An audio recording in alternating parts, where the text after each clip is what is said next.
अस्सलामुअलैकुम। इस वीडियो में हम बात करेंगे कार्डियक रिहैबिलिटेशन की। सो बेसिकली सबसे पहले अगर बात की जाए जो कार्डियोवास्कुलर डिसऑर्डर्स होते हैं, these are the leading cause of death worldwide. कल मैंने आपको स्ट्रोक पढ़ाया था जिसमें जो है मैंने बताया था stroke is the second leading cause of death. First leading cause of death is cardiovascular disorder. Now cardiac rehabilitation की अगर बात की जाए तो इसका पर्पस क्या होता है कि जो पेशेंट सफ़र कर रहे होते हैं कार्डियक डिजीज़ से, उन्हें एक मल्टी डिसिप्लिनरी अप्रोच के साथ, एक टीम के साथ, मतलब मल्टी डिसिप्लिनरी टीम क्यों कह रहे हैं वो मैं आगे बताऊंगी, क्योंकि कार्डियक रिहैबिलिटेशन को एक इंडिविजुअल पर्सन नहीं करवा रहा होता, ये एक पूरी टीम होती है। जैसे स्ट्रोक रिहैबिलिटेशन की पूरी टीम थी, वैसे ये पूरी टीम होती है हेल्थ प्रोफेशनल्स की, जो कि उन पेशेंट्स को जो कि सफ़र कर रहे होते हैं कार्डियक डिजीज़ से, उनसे डील करती है, उनकी डिजीज़ जो होती है उससे ट्रीट करने में, उसे फर्दर कोई कॉम्प्लिकेशन होने से प्रिवेंट करने से, और उनकी जो मतलब बेसिक रिक्वायरमेंट ऑफ लाइफ है या बेसिक हेल्थ कंडीशन को रीगेन करने में हेल्प कर रहे होते हैं ये। यानी फिजिकल और साइको सोशल जो हेल्थ है उसे मेंटेन करना, उसे रीगेन करना in the cardiovascular disorders patient, वो काम होता है कार्डियक रिहैबिलिटेशन का। नाउ कार्डियक रिहैबिलिटेशन उसी वक्त स्टार्ट हो जाती है जैसे ही पेशेंट स्टेबल हो जाता है इन द आईसीयू। जैसे कि मैंने आपको स्ट्रोक में बताया था कि आईसीयू जो स्ट्रोक की एक्यूट फेज रिहैबिलिटेशन होती है वो कहाँ पर होती है, आईसीयू में ही स्टार्ट हो जाती है, क्रिटिकली इल पेशेंट में ही स्टार्ट हो जाती है। जो इसमें एक आपके पास ना एक इंपॉर्टेंट पॉइंट होता है वो ये होता है कि जो पेशेंट है ना वो अब वाइटली जैसे ही स्टेबल होगा वैसे ही आपने रिहैबिलिटेशन स्टार्ट कर देनी होती है पेशेंट की। नाउ रिहैबिलिटेशन से आप दो चीज़ें पेशेंट में डेवलप कर रहे होते हैं। एक तो ऐसी एक्सरसाइजेज जिससे उनकी जो है बॉडी की strength, physical strength, psychosocial strength जो है वो वापस आ सके, एंड सेकंड जो है कोई ऐसी आप उनको लाइफस्टाइल मॉडिफिकेशंस रिकमेंड करते हैं और ऐसी चेंजेस करवा रहे होते हैं लाइफ में कि जिससे वो फर्दर कार्डियोवास्कुलर डिसऑर्डर के रिस्क को डिक्रीज़ कर रहा हो, कोई फर्दर कॉम्प्लिकेशन से प्रिवेंट कर रहा हो। सो दो मकसद होते हैं इस रिहैबिलिटेशन के, एक एक्सरसाइज प्रोग्राम्स इंट्रोड्यूस करवाना टू द पेशेंट और दूसरा लाइफस्टाइल मॉडिफिकेशंस करवाना।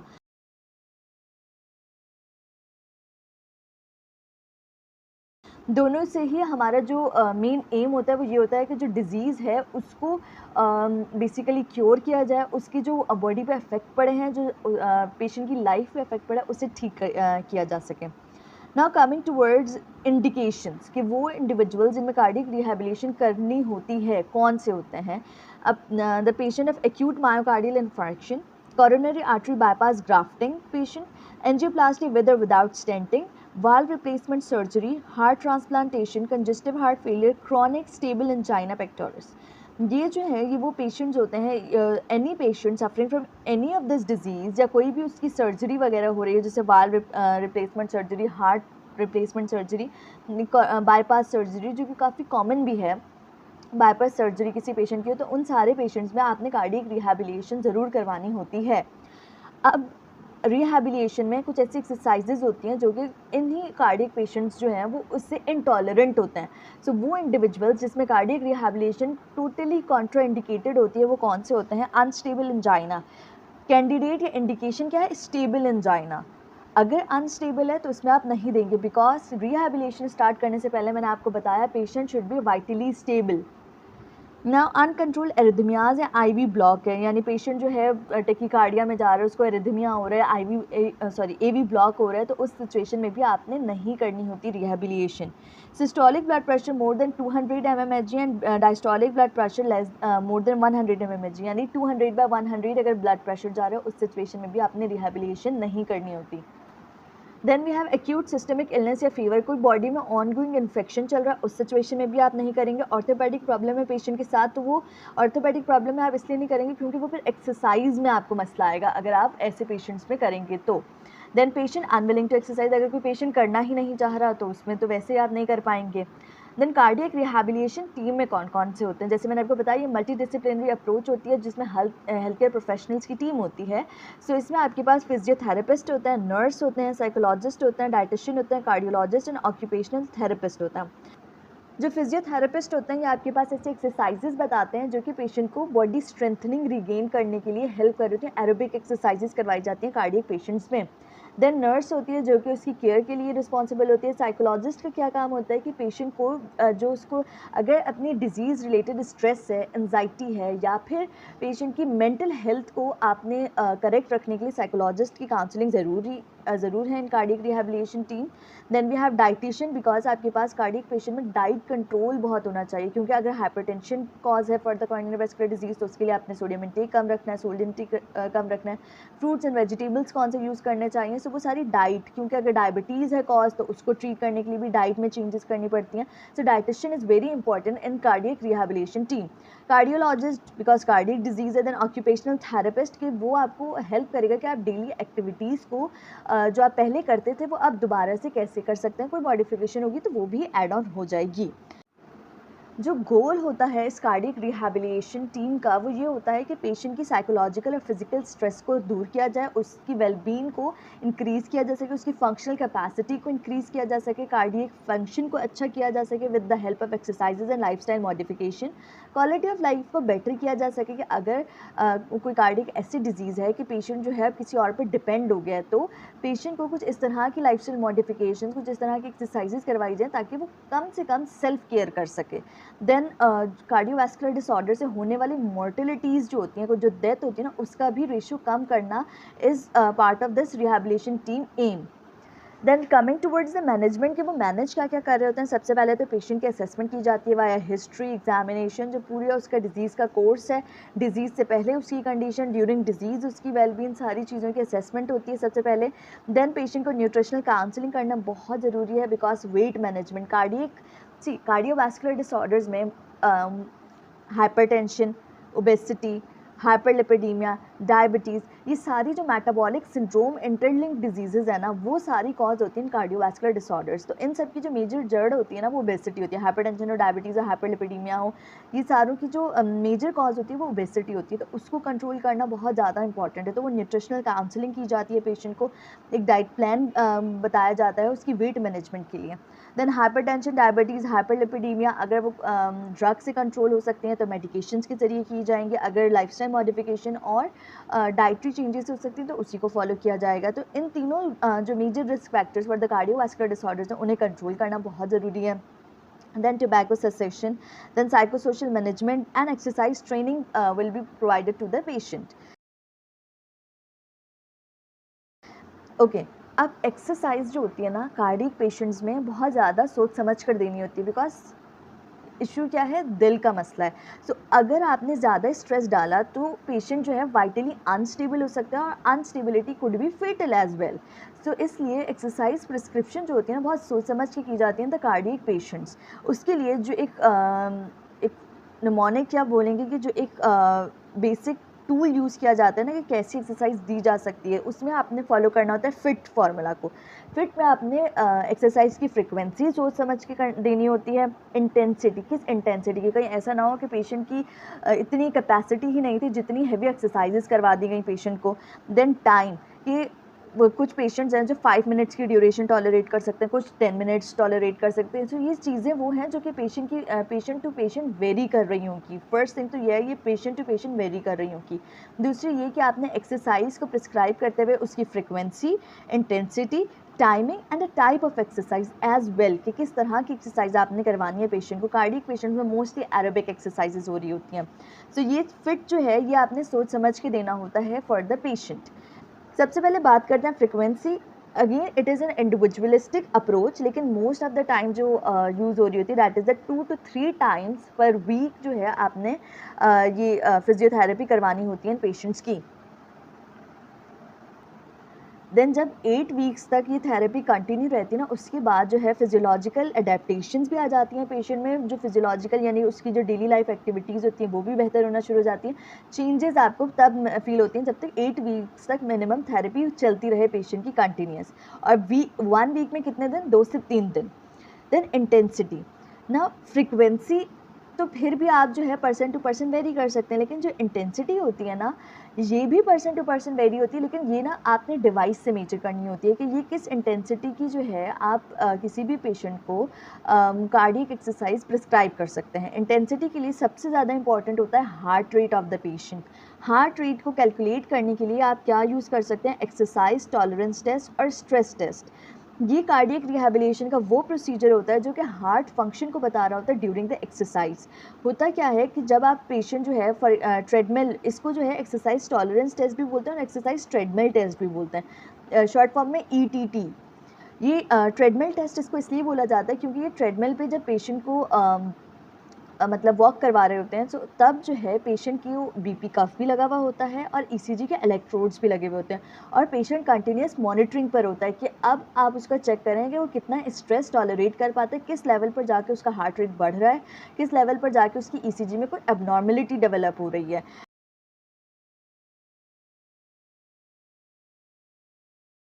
इसमें पेशेंट का बीपी और ईसीजी दोनों ही मॉनिटर हो रहे होते हैं, और आप डिटरमाइन क्या कर रहे होते हैं, heart rate, blood pressure, oxygen saturation while walking on the treadmill. Then moving towards age adjusted predicted maximum heart rate formula, कि अब जो है हार्ट रेट, मैंने बोला कि इंटेंसिटी में आपने सबसे ज़्यादा जो चीज़ सोचनी है वो हार्ट रेट सोचनी है। तो हार्ट रेट के लिए एक फार्मूला है जो हर एज के अकॉर्डिंग वेरी कर सकता है, जिसमें हार्ट रेट में कैसे निकालेंगे आप, 220 माइनस एज करेंगे और प्लस माइनस जो है 10 blood pressure 10 beats per minute की वेरिएशंस आ सकती हैं। एक एग्जाम्पल दी हुई है यहाँ पे, जैसे मिस्टर जेड है जिनकी एज 65 ईयर्स है, उनमें ये age adjusted predicted maximum heart rate कैसे निकालेंगे कि 220 से माइनस कर देंगे आप 65, जो क्या आया 155। 155 से जो है आपने फिर रेंज निकालनी है, that is the 93 to 116 beats per minute. जो मेजर आपने याद रखना है वो ये है कि age adjusted predicted maximum heart rate formula होता है, जिसमें 220 माइनस एज करनी होती है आपने, और उससे आपके पास उस स्पेसिफिक एज के लिए जो maximum heart rate patient tolerate कर सकता है वो डिटरमाइन हो जाएगा आपको। यहाँ इस जैसे आप ये 65 ईयर के इंडिविजुअल में 93 से लेके 116 बीट्स पर मिनट तक जो है पेशेंट जो है वो स्टेबल रहेगा, लेकिन अगर इससे ज़्यादा चला जाता है आपके पास हार्ट रेट, तो पेशेंट वाइटली अनस्टेबल हो सकता है। Then we have heart rate reserve. Heart rate reserve क्या होता है, ये आपके पास जो एक पेशेंट है वो रेस्टिंग पोजीशन पर था, रेस्टिंग स्टेट में था, आपने उस टाइम पेशेंट का हार्ट रेट लिया और उसके बाद एक्सरसाइज करवाई पेशेंट को और तब उसका हार्ट रेट लिया। सो हार्ट रेट रिजर्व जो होता है, it is a difference between your maximum heart rate जो कि एक्सरसाइज के दौरान लिया गया है एंड रेस्टिंग हार्ट रेट। इसे कॉर्बन फार्मूला के जरिए आप निकालते हैं, that is the maximum heart rate minus resting heart rate. जो आंसर आता है that is the heart rate reserve. Then coming towards the rating of perceived exertion, ये आपके पास एक स्केल होता है जो कि मेजर कर रहा होता है, एक सब्जेक्टिव मेथड है। सबसे पहले तो ये सब्जेक्टिव मेथड है, पेशेंट खुद बताता है, खुद एसेस कर रहा होता है, या आप एसेस कर रहे होते हैं, ये सब्जेक्टिव होता है, इसमें कोई मशीन वगैरह नहीं लगानी होती, आप खुद उसे एसेस करेंगे। और क्या होता है कि पेशेंट से आपने पूछना होता है कि वो कितना ज़्यादा फील कर रहा है कि हार्ड है, या वो खुद को पुश कर रहा है ड्यूरिंग द एक्सरसाइज, कि वो डिफ़िकल्टी लेवल, वो hardness level of the exercise जो कि पेशेंट फील कर रहा है during the exercise. So it is a scale used to measure how hard you feel during exercise. ये जो है आपके पास रेटिंग ऑफ परसीव्ड एक्सर्शन जो होता है, ये आपके पास डिटरमाइन कर रहा होता है कि एक्सर्शन कैपेसिटी कितनी है पेशेंट की। Then we have metabolic equivalent, इसको जो है इन शॉर्ट कहा जाता है मैट। सो मेटाबॉलिक इक्विवेलेंट जो आपके पास ट्रेनिंग होती है, ये एक यूनिट होता है जो कि मेजर कर रहा होता है exercise capacity and cardio respiratory fitness of a patient.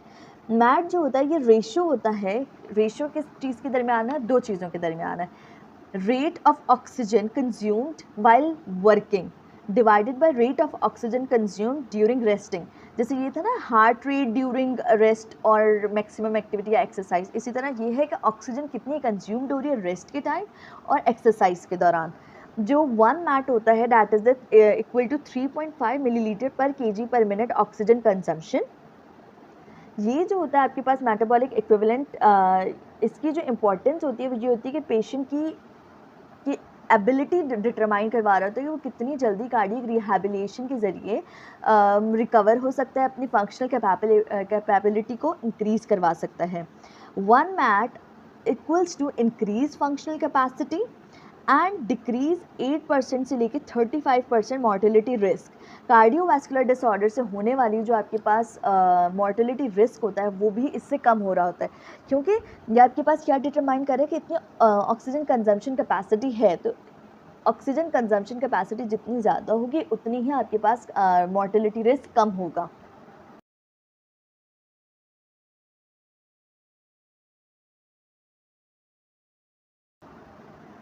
Then वहाँ तक हमने अभी तक बात की है डिफरेंट फार्मूलाज जो कि आपके पास इंटेंसिटी को डिटरमाइन करने के लिए यूज़ हो रहे होते हैं। उसके बाद बात करते हैं टाइम ड्यूरेशन की, तो 20 टू 30 मिनट्स होना चाहिए, मिनिममली 15 टू 30 मिनट्स के बीच में हो। और उसके साथ स्टार्ट में आपने वार्म अप एक्सरसाइज करवानी होती है और एंड में आपने कूल डाउन एक्सरसाइज करवानी होती है पेशेंट को।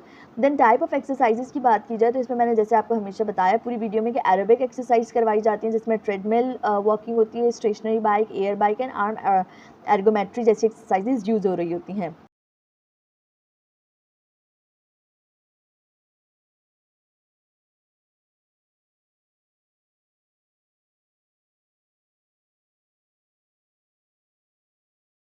Now coming towards the phases of cardiac rehabilitation.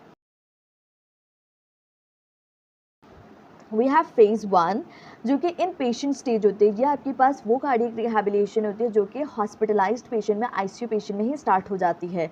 इसकी ड्यूरेशन 5 टू 7 डेज़ होती है। इसके कंपोनेंट्स में क्या क्या आ जाता है? सबसे पहले तो पेशेंट को मेडिकल एजुकेशन प्रोवाइड करना, मेडिकली इवैल्यूएट करना।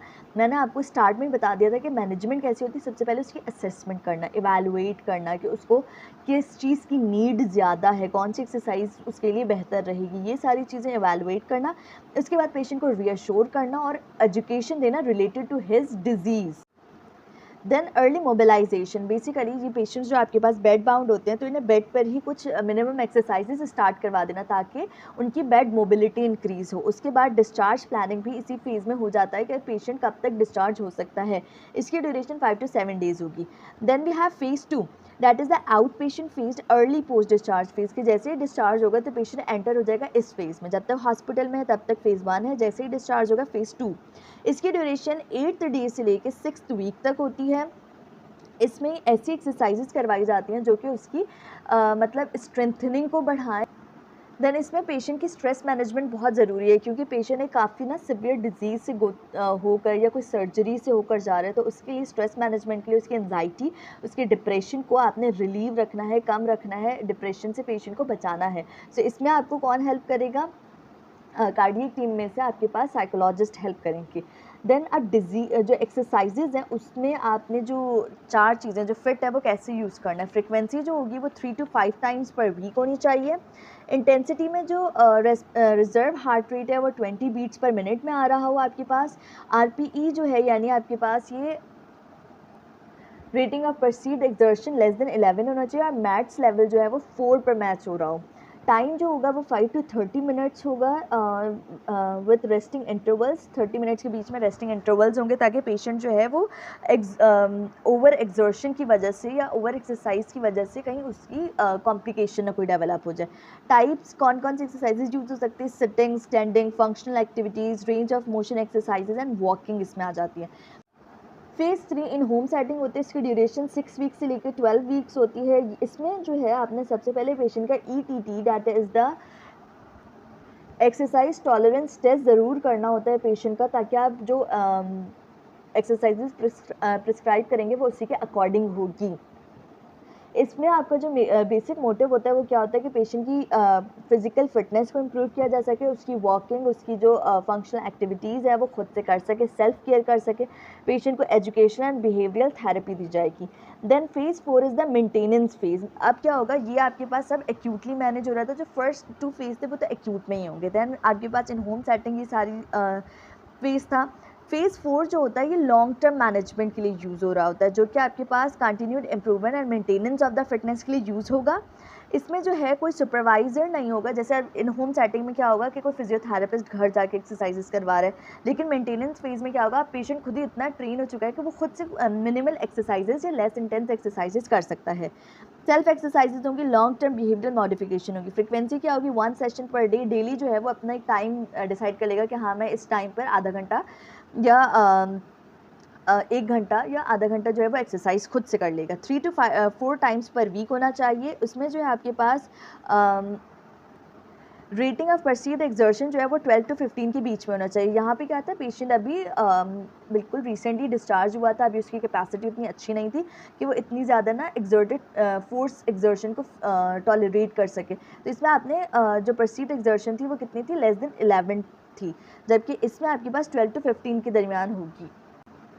देन एट लास्ट टाइम कितना होगा 30 to 60 मिनट, जो टाइप में आ जाता है वॉकिंग रेजिस्टेंस एक्सरसाइजेज, बिकॉज इसमें पेशेंट का जो परसीव्ड एक्सर्शन की जो नंबर्स हैं वो किसके बीच में आ गए, 12 to 15 आ गए कि वो अब फोर्सेस को टॉलरेट कर सकता है।